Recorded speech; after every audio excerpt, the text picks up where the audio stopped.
So hello everyone, welcome to new informative video. As you all know, Delhi university के hostel admission form release हो चुके हैं। अब आपको हॉस्टल एडमिशन फॉर्म किस तरह से फिल करना है वो मैं आपको इस वीडियो में बताने वाली हूँ। स्टेप बाय स्टेप मैं सारी चीज़ें बता दूँगी सो दैट आपको कोई भी इशू ना हो एंड आप कोई भी गलती ना करें फॉर्म फिल करते टाइम पर। ठीक है, तो आपको सारी चीज़ों को ध्यान से सुनना है सो दैट आपके सारे डाउट्स जो हैं वो रिजॉल्व हो जाएँ। तो आपको सबसे पहले दिल्ली यूनिवर्सिटी की ऑफिशियल वेबसाइट पर चले जाना है, और अगर आपको इतना सब कुछ नहीं करना है तो आपको सिंपली डिस्क्रिप्शन बॉक्स में टेलीग्राम चैनल की लिंक मिलेगी, वहाँ से आप टेलीग्राम चैनल ज्वाइन करना। वहाँ पे मैंने दिल्ली यूनिवर्सिटी के हॉस्टल एडमिशन फॉर्म की डायरेक्ट लिंक शेयर कर दी है, तो वहाँ से जाके भी आप फॉर्म ओपन कर सकते हैं। तो आपको दिल्ली यूनिवर्सिटी की ऑफिशियल वेबसाइट पे जाना है, देन स्क्रॉल डाउन करके जब आप नीचे आएंगे तो यहाँ पे आपको दिखाई दे जाएगा online application form for hostel admission 2026 to 27। इस पे जब आप क्लिक करेंगे आपके सामने इस तरह का पेज शो होगा एंड देन आपको यहाँ पे क्लिक करना है, फिर आप हॉस्टल एडमिशन पोर्टल पे रिडायरेक्ट हो जाएंगे। आप पहली बार दिल्ली यूनिवर्सिटी के हॉस्टल के लिए अप्लाई कर रहे हैं तो आपको लॉगिन नहीं करना है। यहाँ पे स्टूडेंट लॉगिन भी लिखा हुआ है और क्रिएट एन अकाउंट भी लिखा हुआ है, तो आपको क्रिएट एन अकाउंट पे सिंपली क्लिक करना है। जब आप इस पर क्लिक करेंगे तो आपको अपनी किसी भी ईमेल आईडी से जो एक्टिव हो, ठीक है, क्योंकि इस पर ओटीपी जाएगा वेरिफिकेशन के लिए, तो वो ईमेल आईडी से यहाँ पे आपको अपना अकाउंट क्रिएट करना है, अपना मोबाइल नंबर डालना है, अपने फादर का मोबाइल नंबर या फिर किसी भी गार्जियन का मोबाइल नंबर आप मत डालना। मैं आपको सजेस्ट करूँगी कि आप अपना जो पर्सनल मोबाइल नंबर है वो यहाँ पे फिल करना।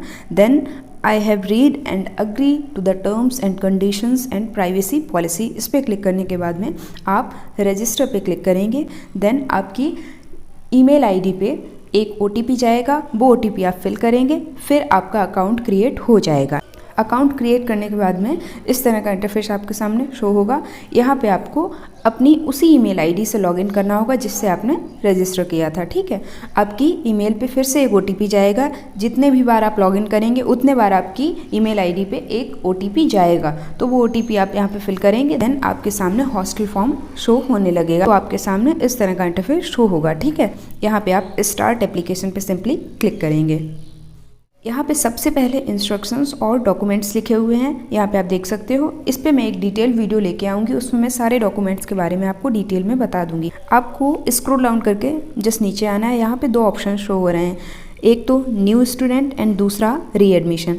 अब आप में से ये भी किसी ने पूछा था कि अगर आपने फर्स्ट ईयर में हॉस्टल के लिए अप्लाई नहीं किया था तो आप न्यू स्टूडेंट वाला फॉर्म फिल करेंगे या फिर री एडमिशन वाला, तो आप न्यू स्टूडेंट वाला फॉर्म फिल करेंगे। ठीक है, अब कैसे फिल करना है मैं बता रही हूँ। और री एडमिशन वाला तब आप फिल करेंगे जब आप फर्स्ट ईयर में भी हॉस्टल में थे, या फिर यूजी के फर्स्ट ईयर में या फिर पीजी के फर्स्ट ईयर में, क्योंकि ये हॉस्टल फॉर्म यूजी, पीजी और पीएचडी तीनों स्टूडेंट्स के लिए है। ओके, तो सबसे पहले आपको अपना नाम, पूरा नाम फिल करना है, और ये आपका ऑफिशियल नेम होगा जो आपके डॉक्यूमेंट्स पे लिखा हुआ है, आधार कार्ड पे या फिर आपकी मार्कशीट वगैरह पे। ठीक है, एंड देन आपको अपना जेंडर सिलेक्ट करना है। इसके बाद में अप्लाइंग फॉर, तो आप में से किसी ने ये भी पूछा था कि आपने अगर दिल्ली यूनिवर्सिटी के किसी कॉलेज में एडमिशन लिया है तो क्या आप सिर्फ कॉलेज के हॉस्टल के लिए एलिजिबल हो? ऐसा नहीं है, आप दिल्ली यूनिवर्सिटी के कॉलेज हॉस्टल के लिए भी एलिजिबल हो अगर आपके कॉलेज में हॉस्टल है तो। ठीक है, और आप दिल्ली यूनिवर्सिटी और आप यूनिवर्सिटी हॉस्टल के लिए भी एलिजिबल हो। ठीक, तो आप यूजी के स्टूडेंट हैं तो यूजी, या फिर मास्टर्स के स्टूडेंट हैं तो वो यहाँ पे आप चूज़ करेंगे। ठीक है, देन आपको डेट ऑफ बर्थ अपनी फिल करनी है।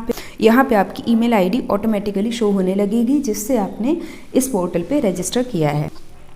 इसके बाद में आपको अपना मोबाइल नंबर यहाँ पे फिल करना है जो आपका पर्सनल मोबाइल नंबर है।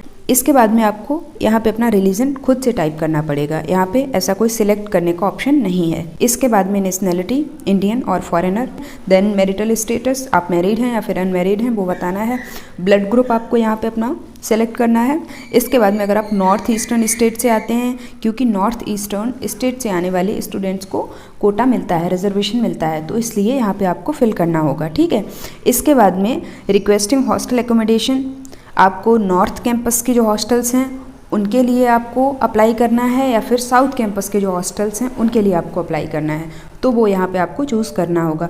अगर आपका एडमिशन किसी साउथ कैंपस के कॉलेज में हुआ है तो आप साउथ कैंपस यहाँ पे सिलेक्ट करना, क्योंकि वो पास पड़ेगा। और अगर नॉर्थ कैंपस के किसी भी कॉलेज में या फिर यूनिवर्सिटी में डिपार्टमेंट में आपका एडमिशन हुआ है तो आप नॉर्थ कैंपस सिंपली सिलेक्ट कर लेना। इसके बाद में आपको अपनी पासपोर्ट साइज फ़ोटो अपलोड करनी है उसका डायमेंशन यहाँ पे लिखा हुआ है, JPG, PNG या फिर PDF फॉर्मेट में हो सकती है।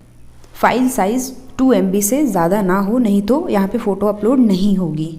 ये भी कई लोगों को डाउट आता है कि उनकी फ़ोटो अपलोड क्यों नहीं हो रही है, तो इसलिए अपलोड नहीं हो रही होती है। ओके, देन आपको अपनी कैटेगरी यहाँ पे सिलेक्ट करनी है।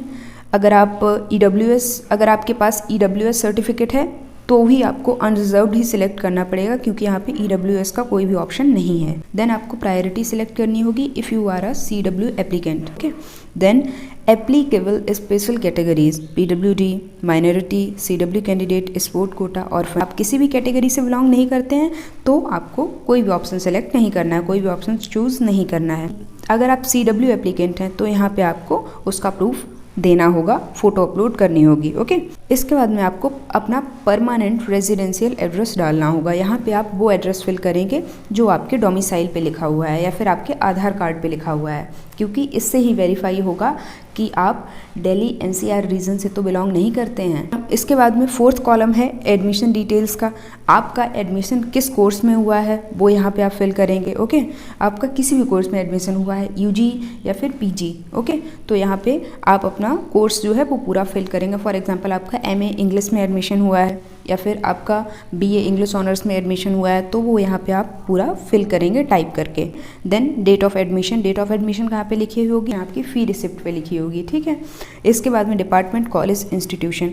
अगर आपका डिपार्टमेंट में एडमिशन हुआ है तो वो फिल करेंगे, कॉलेज में एडमिशन हुआ है तो कॉलेज का पूरा नाम डालेंगे। इसके बाद में बेसिस ऑफ एडमिशन पे जब आप क्लिक करेंगे तो मेरिट बेसिस पे आपका एडमिशन हुआ है या फिर एंट्रेंस पे। अगर आपने CUET का एग्ज़ाम दिया था फिर आपका एडमिशन हुआ है दिल्ली यूनिवर्सिटी में तो आप एंट्रेंस सेलेक्ट करेंगे। इसके बाद में आपको अपने CUET मार्क्स डालने होंगे जो आपके CUET स्कोर कार्ड पे लिखे होंगे। ठीक है, इसके बाद में लास्ट एग्जामिनेशन पास्ड।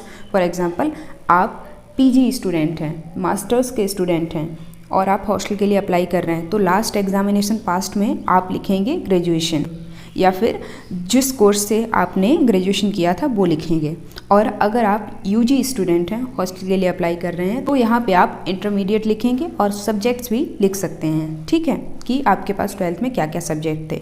ठीक है, इसके बाद में DU एनरोलमेंट नंबर यहाँ पे आपको अपना लिखना होगा। इसके बाद में एंटी रैगिंग रेफरेंस नंबर, ये आपको कहाँ पे मिलेगा, ये देखिए आप नीचे लिखा हुआ है register the anti ragging undertaking. इस पर जब आप क्लिक करेंगे तो आपके सामने नई वेबसाइट ओपन हो जाएगी। इस पर आपको अपनी सारी डिटेल्स सही से फिल करनी होगी। जब आप सारी डिटेल्स फिल कर लेंगे देन आपको यहाँ पे सबमिट फॉर्म पे क्लिक करना होगा, फिर आपको रेफरेंस नंबर मिल जाएगा। ये बहुत ही इजी प्रोसेस है। ओके, तो रेफरेंस नंबर आप यहाँ पे इजीली फिल कर देंगे। इसके बाद में 5th कॉलम है प्रोग्राम सिलेक्शन का, कि अगर आप PhD या फिर मास्टर्स के स्टूडेंट हैं। ठीक है, यहाँ पे आप अपनी फैकल्टी सिलेक्ट करेंगे। फॉर एग्जांपल आपका एडमिशन फैकल्टी ऑफ आर्ट्स में हुआ है या फिर जिस भी फैकल्टी में आपका एडमिशन हुआ है वो आपको यहाँ पे सिलेक्ट करना होगा।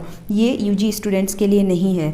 अगर आपने ऊपर UG सिलेक्ट कर दिया है तो आपको ये वाला कॉलम शो नहीं होगा। ये कॉलम सिर्फ और सिर्फ मास्टर्स और PhD स्कॉलर्स को ही शो होगा। ओके, इसके बाद में आपको name of department and centre, अगर आप लॉ सेंटर LC1 LC2 के हैं तो वो यहाँ पे आपको सेलेक्ट करना होगा, और अगर किसी डिपार्टमेंट से हैं तो आपको वो सिलेक्ट करना होगा। ओके, देन आपको यहाँ पे नेम ऑफ एकेडमिक प्रोग्राम, आप अपना जिस कोर्स में आपका एडमिशन हुआ है आपका जो प्रोग्राम है वो यहाँ पे सिलेक्ट करेंगे। यहाँ पे आप सब्जेक्ट चूज़ करेंगे जिस सब्जेक्ट से आप मास्टर्स कर रहे हैं। फॉर एग्जांपल आप अरेबिक से मास्टर्स कर रहे हैं, केमिस्ट्री से मास्टर्स कर रहे हैं, मैथ्स से मास्टर्स कर रहे हैं, या फिर हिंदी से मास्टर्स कर रहे हैं, इंग्लिश से मास्टर्स कर रहे हैं, तो वो सारी चीज़ें यहाँ पे लिखी हुई हैं, आप सिलेक्ट करेंगे उन्हें। ठीक है, इसके बाद में ईयर ऑफ प्रोग्राम, यानी ईयर ऑफ प्रोग्राम आप फाइनल ईयर में है या फिर आपकी फर्स्ट ईयर है ना, सेकेंड ईयर है, तो वो यहाँ पे आपको चूज़ करना होगा। एडमिशन क्राइटेरिया पे वही बताना होगा कि आपका एंट्रेंस एग्जामिनेशन के थ्रू एडमिशन हुआ है या फिर मेरिट बेसिस पे एडमिशन हुआ है। एडमिशन कैटेगरी में कैटेगरी 1 नॉन DU, यानी कि अगर आपका UG DU से नहीं था तो आप कैटेगरी 1 पे सिलेक्ट करेंगे, और अगर आपका UG DU से था तो आप कैटेगरी 2 पे सिलेक्ट करेंगे। इसके बाद में आपको अपना CUET स्कोर यहाँ पे फिल करना होगा। ये सिर्फ उन्हीं के लिए है जो फर्स्ट टाइम दिल्ली यूनिवर्सिटी के हॉस्टल के लिए अप्लाई कर रहे हैं, है ना। आपने अभी एग्ज़ाम दिया था CUET PG का और आप अभी हॉस्टल के लिए अप्लाई कर रहे हैं, आप अपनी फर्स्ट ईयर में है मास्टर्स की। ठीक है, उन्हीं को यहाँ पे अपना CUET स्कोर फिल करना होगा। ठीक है, इसके बाद में marks obtain and out of total marks आपको यहाँ पे फिल करना होगा। परसेंटेज और CGPA ये उनके लिए है जो सेकेंड ईयर के लिए अप्लाई कर रहे हैं। फॉर एग्जांपल आप अभी किसी भी कोर्स से PG कर रहे हैं, फॉर एग्जांपल आप MA इंग्लिश की सेकेंड ईयर में हैं, तो आपको यहाँ पे जो आपके फर्स्ट ईयर में CGPA थी, ठीक है, वो तो आपको पता ही होगा, आपकी मार्कशीट पे शो होती है, वो आपको यहाँ पे फिल करनी होगी। एंड यहाँ पे old resident of any DU PG hostel, अगर आप किसी भी दिल्ली यूनिवर्सिटी के हॉस्टल में पहले रह चुके हैं, फर्स्ट ईयर में रह चुके हैं, तो उस हॉस्टल को यहाँ पे आपको सिलेक्ट करना होगा। सारे हॉस्टल्स यहाँ पे लिखे हुए हैं। देन आपको नेशनल लेवल एग्जाम पे सिलेक्ट करना है। अगर आपने कोई एग्जाम क्वालिफाई किया है तो वो सिलेक्ट करना है, और अगर नहीं किया है तो सिंपली नॉट एप्लीकेबल पे सिलेक्ट कर देना है। इसके बाद में CUET स्कोर कार्ड अपलोड करना है उन्हें जो फर्स्ट टाइम दिल्ली यूनिवर्सिटी के हॉस्टल के लिए अप्लाई कर रहे हैं और वो अपनी मास्टर्स की फर्स्ट ईयर में हैं, ठीक है। और जो सेकेंड ईयर में हैं हॉस्टल के लिए अप्लाई कर रहे हैं वो अपनी मार्कशीट फर्स्ट ईयर की यहाँ पे अपलोड करेंगे। इसके बाद में आपको PR सर्टिफिकेट अपलोड करना होगा। ये सिर्फ नॉर्थ ईस्टर्न हॉस्टल के लिए है और RGHE के लिए है, राजीव गांधी हॉस्टल के लिए। इसके बाद में 6th कॉलम है candidates applying for PhD, PG, UG last qualifying degree. यहाँ पे आपको अपनी last qualifying degree, last programme का नाम यहाँ पे फिल करना होगा। देन आपने किस यूनिवर्सिटी से वो डिग्री की थी। फॉर एग्जाम्पल आपने दिल्ली यूनिवर्सिटी से ग्रेजुएशन का कोई भी कोर्स किया था तो उसका नाम यहाँ पे आपको फिल करना होगा। देन यहाँ पे आपको अपनी यूनिवर्सिटी का नाम फिल करना होगा। Then marksheet of last programme या फिर डिग्री यहाँ पे आपको अपनी अपलोड करनी होगी। Then authorisation from head of the department, यहाँ पे कौन सी फाइल अपलोड होगी। आप में से बहुत सारे लोगों का ये डाउट होगा, तो मैं ये डाउट आपका क्लियर कर दे रही हूँ। आपने जिस भी कॉलेज से अपना प्रीवियस कोर्स कंप्लीट किया है, लास्ट डिग्री आपने, लास्ट प्रोग्राम जिस भी कॉलेज से कंप्लीट किया है, उस कॉलेज से आपको बोनाफाइड सर्टिफिकेट चाहिए होगा। आपसे अगर वहाँ पे कोई पूछता है, आप ऑफिस में जाते हैं, तो आपको सिंपली ये बोलना है कि मुझे दिल्ली यूनिवर्सिटी के हॉस्टल के लिए अप्लाई करना है, कॉमन हॉस्टल फॉर्म रिलीज़ हुए हैं, उसके लिए मुझे अप्लाई करना है, वहाँ पे बोनाफाइड सर्टिफिकेट रिक्वायर्ड है, तो वो आपको यहाँ पे अपलोड करना होगा। वैसे तो यहाँ पे एस्टेरिक सिंबल नहीं है, तो इसको अगर आप अपलोड नहीं भी करेंगे तो फॉर्म सबमिट हो जाएगा। फिर भी अगर आपको कोई डाउट या क्वेरी है तो यहाँ पे DUHA की ऑफिशियल ईमेल ID दी गई है, इस पे आप ईमेल कर सकते हैं, आपको मे बी वो रिप्लाई कर दें। वैसे जो मैंने बताया वही आपको यहाँ पे अपलोड करना है। इसके बाद में ये सारी चीज़ें तो आप इजीली फिल कर ही लेंगे। तो मैं नीचे आ रही हूँ, यहाँ पे आपको अपने एकेडमिक रिकॉर्ड फिल करने हैं। सारी चीज़ें आप सही से ही फिल करना, सारी चीज़ें आपकी मार्कशीट पे दी गई हैं, ठीक है, तो इसको आप इजीली फिल कर ही लोगे। इसके बाद में अदर डिटेल्स में course and year of study कर लेंगे आप फिल। सब्जेक्ट ऑफ स्टडी, किस सब्जेक्ट से आप मास्टर्स कर रहे हैं या फिर UG कर रहे हैं। ड्यूरेशन ऑफ कोर्स, कितने साल का आपका कोर्स है, 2 साल का, 4 साल का, 3 साल का, वो यहाँ पे आपको फिल करना होगा। डेट ऑफ ज्वाइनिंग में आप वही फिल करेंगे जब आपका एडमिशन हुआ है, और वो कहाँ पे मिलेगा, वो आपकी फ़ी रिसिप्ट पे लिखा हुआ होगा, एडमिशन डेट, ठीक है, जिस दिन आपने फ़ी पे की है उसी दिन की डेट आपको यहाँ पे डालनी होगी। इसके बाद में डिपार्टमेंट, फैकल्टी या फिर कॉलेज में आपका एडमिशन हुआ है तो वो यहाँ पे फिल करना होगा। Campus, south campus, north campus या फिर ऑफ कैंपस के किसी भी कॉलेज में आपका एडमिशन हुआ है तो वो यहाँ पे फिल करना होगा। इसके बाद में अगर आपको कोई स्कॉलरशिप या फिर फेलोशिप मिल रही है तो वो यहाँ पे फिल करना होगा। इसके बाद में अगर आप पहले किसी भी हॉस्टल में थे दिल्ली यूनिवर्सिटी के तो उसका यहाँ पे आपको नाम डालना होगा। तो ये सारी चीज़ें आप इजीली फिल कर ही लेंगे। और अगर आप जॉब कर रहे हैं तो आपको यहाँ पे वो सारी डिटेल्स बतानी होगी।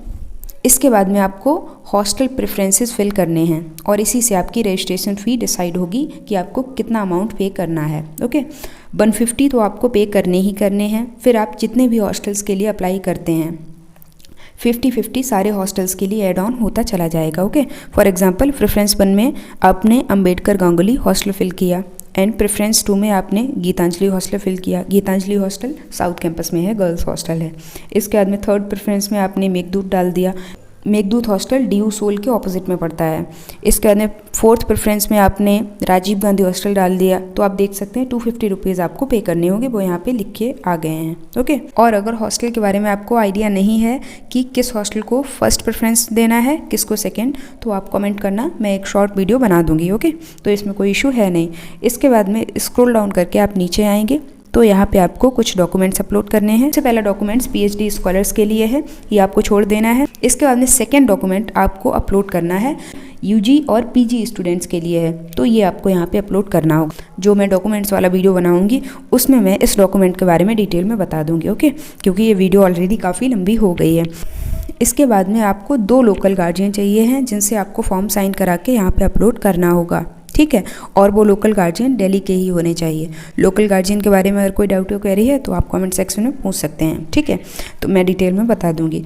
तो यहाँ पे आप वो अपलोड करेंगे, देन आप स्क्रॉल डाउन करके नीचे आ जाएंगे, I agree to the above declaration पे क्लिक करेंगे। देन आगे आएंगे तो यहाँ पे कुछ डॉक्यूमेंट्स आपको अपलोड करने हैं। सबसे पहले आपको अपनी फ़ी रिसिप्ट अपलोड करनी है। फ़ी रिसिप्ट कौन सी अपलोड करनी है? जिस कॉलेज में आपका एडमिशन हुआ है या फिर किसी भी डिपार्टमेंट में आपका एडमिशन हुआ है तो वहाँ पे आपने जो फ़ी पे की है उसकी फ़ी रिसिप्ट यहाँ पे अपलोड होगी, ओके। इसके बाद में लास्ट एग्ज़ाम मार्कशीट यहाँ पे अपलोड करनी है। फॉर एग्जांपल दिल्ली यूनिवर्सिटी में आपका एडमिशन एमए इंग्लिश में हुआ है, ठीक है, तो यहाँ पे आप अपनी ग्रेजुएशन की मार्कशीट अपलोड करेंगे। और अगर अभी तक ग्रेजुएशन की मार्कशीट नहीं आई है तो आपकी प्रोविज़नल मार्कशीट आपको ज़रूर दी गई होगी, तो प्रोविज़नल मार्कशीट यहाँ पे अपलोड करेंगे। और जो आपके कॉलेज की वेबसाइट से आप डाउनलोड करते हैं वो मार्कशीट दोनों आप यहाँ पे अपलोड कर देंगे। इसके बाद में डॉक्यूमेंट सपोर्टिंग रिजर्व कैटेगरी, ऊपर EWS का कोई ऑप्शन नहीं था कैटेगरी में, लेकिन आपके पास अगर EWS सर्टिफिकेट है तो वो आप यहाँ पे अपलोड कर सकते हैं। वैसे अगर SC सर्टिफिकेट है, SC कैटेगरी का सर्टिफिकेट, तो वो अपलोड करेंगे। OBC कैटेगरी का सर्टिफिकेट है तो वो अपलोड करेंगे। और अगर कुछ भी नहीं है तो ये ऑप्शन आपको खाली छोड़ देना है। इसके बाद में आपको अपनी 10th की मार्कशीट यहाँ पे अपलोड करनी है जो कि कंपलसरी है। इसके बाद में लेटर फ्रॉम BRS, तो ये ऑप्शन आप सभी को खाली छोड़ देना है, ये सिर्फ PhD स्कॉलर्स के लिए है, ठीक है। अगर आप UG या फिर PG के स्टूडेंट हैं तो यहाँ पे आपको कुछ भी नहीं करना है। ज्वाइनिंग लेटर भी PhD स्कॉलर्स के लिए ही है। प्रूफ ऑफ परमानेंट रेजिडेंस में आप अपना डोमिसाइल भी अपलोड कर सकते हैं या फिर आधार कार्ड भी अपलोड कर सकते हैं। इसके बाद में marksheet for 2nd, 3rd, 4th year students, तो वो आप यहाँ पे कर ही देंगे अपलोड। इसके बाद में कोई और डॉक्यूमेंट है वो यहाँ पे अपलोड कर देना। वैसे तो और कुछ है नहीं, तो ये सारे डॉक्यूमेंट्स आप अपलोड करेंगे। देन आपका फॉर्म पूरा फिल हो जाएगा। आप प्रोसीड टू पेमेंट पे क्लिक करेंगे एंड देन आप पेमेंट कर देंगे और आपका हॉस्टल फॉर्म फिल हो जाएगा, ओके। सो आई होप आपको वीडियो हेल्पफुल लगा होगा। अगर कोई डाउट या क्वेरी है तो आप कमेंट सेक्शन में पूछ सकते हैं। डॉक्यूमेंट्स के रिगार्डिंग अगर आपको कोई इशू या क्वेरी आ रही है तो थोड़ा सा और वेट करिए, मैं जल्दी ही वीडियो बना के अपलोड कर दूंगी, ओके। सो टेलीग्राम चैनल आप ज़रूर ज्वाइन कर लेना, डिस्क्रिप्शन बॉक्स में लिंक है। एंड अगर मुझसे पर्सनली कनेक्ट करना चाहते हैं, कोई डाउट या क्वेरी है, तो आप मुझसे इंस्टाग्राम पे भी पूछ सकते हैं। डिस्क्रिप्शन बॉक्स में आपको उसकी भी लिंक मिल जाएगी। Thanks for watching this video.